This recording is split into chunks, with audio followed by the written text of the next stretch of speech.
HIIT exercises are ideal for almost all of us. High intensity interval training. And the cherry on top, you can get incredible gains in about 20 minutes. And to add to this, we're going to simplify it even further. Weights. That is, the removal of weights. And in many cases, the need to go to the gym at all. HIIT training can be done in your home without any weights and in 20 minutes. Not much wrong with that. All right, let's get into it. We'll get into the specific moves, but understand how this works. First, obviously, intensity. Right, the more intense the workout, the more potential for gains. The opposite is also true, so you want to be very mindful about your condition to avoid going too hard and getting an injury. But the intensity of the workout will trigger the muscle fibers to hit hard and therefore lead to the breakdown for muscle building and strength. The intensity also hits your heart and your lungs to build the capacity and rack up the calorie burn. Muscle building is much more important, but the calorie burn does indeed count.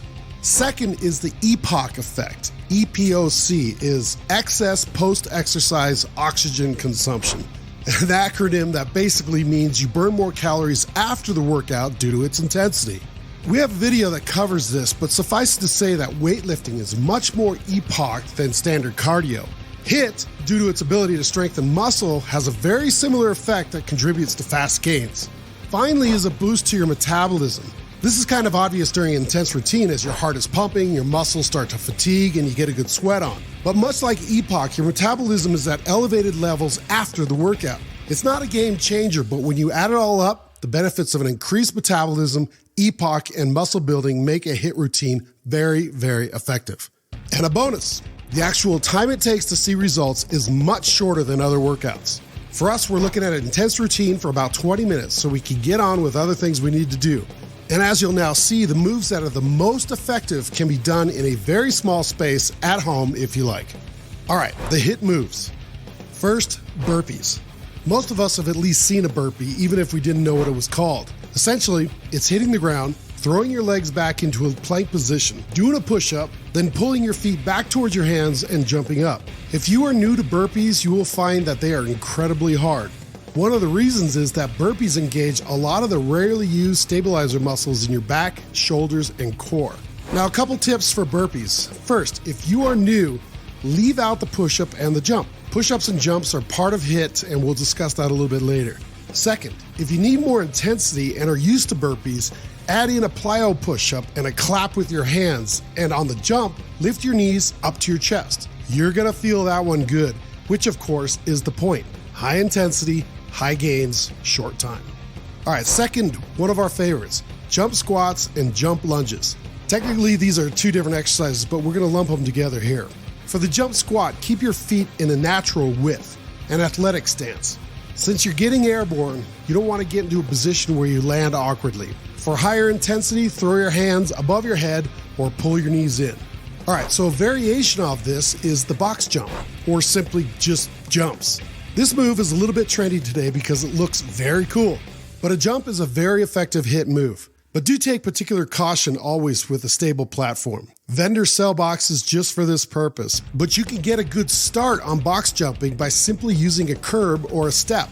Even if it's the standard 7-inch high step, the concept is the same, and you can perfect your jump form.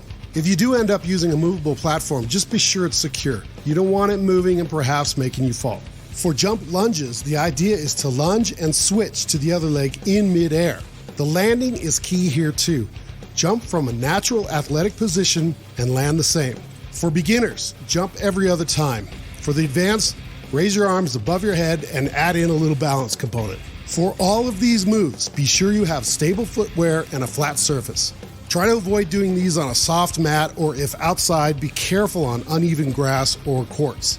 If you feel any pain in your knees, ankles, hamstrings, stop immediately. Do not push through, as the likelihood of a serious injury is exponentially increased. Third, mountain climbers. Now, mountain climbers are deceptive. From just watching them, they don't appear to be anything special, but they can be quite challenging, especially if you're new to them. The move is essentially high knees from a plank position. It looks easier than doing high knees from a standard position, but the gravity pull on your legs from the plank position engages smaller core muscles and engages the IT band around your hips and glutes. If you put the intensity into mountain climbers, you're going to feel this one too. Your heart rate will soar and your lungs will be fully engaged to help increase that VO2 max. Okay, fourth, Crawling and walking push-ups. Here's another deceptive HIIT move. This is simply a standard push-up with a lateral crawl or walk to the side. This move can be done in a very small space with a single move laterally, or you can string together a bunch of them if you have a larger space to work with. The move is to do a push-up, and at the top of the move, you're going to move your right arm about a foot to the right, and at the same time, move your right leg to the right. Then move your left arm and left leg to the right in the standard push-up position. Then do it all over, this time to the left, and repeat. This is a move that you can make exponentially harder. For example, you can make the lateral move from the bottom of the push-up. That is, the walk happens when your chest is a couple inches from the ground. This is tough. Alternatively, you can add in some plyo and clap as you come up to the top of the move. You can also plyo the entire crawl like a jumping spider. And finally, you can try to increase the tempo of each crawl. Doing this move quickly is very, very difficult, so use caution and listen to your body. All right, finally, with an absolute staple, the jumping jack. Yes, it's not very glamorous and has been part of military exercise programs back to the horse and buggy time, but that's because it works. But remember, we are here for high-intensity intervals. That means put serious input into jumping jacks. It's not a warm-up, it's high intensity. So make the movements large and deliberate. Make sure your legs are going out wide. Also, those arms go all the way up above your head. If this is challenging or hurts your shoulder, then just go to shoulder height, but make it intense. One great tip for jumping jacks is speed. For HIIT, we can get the burn, elevated heart rate, VO2 conditioning in a very short time. Speed it up, exaggerate the movements, and make it intense. All right, so we mentioned the 20 minutes. Let's break that down. From a macro level, we are aiming at a 3-minute warm-up, a 2-minute cool-down. That leaves 15 minutes for high-intensity intervals. And since these are intervals, the actual time will be very short. So burpees would be 30 seconds of intensity followed by 15 seconds of rest. Same with jump squats and lunges. Mountain climbers and jumping jacks are relatively easier, not easy, but easier.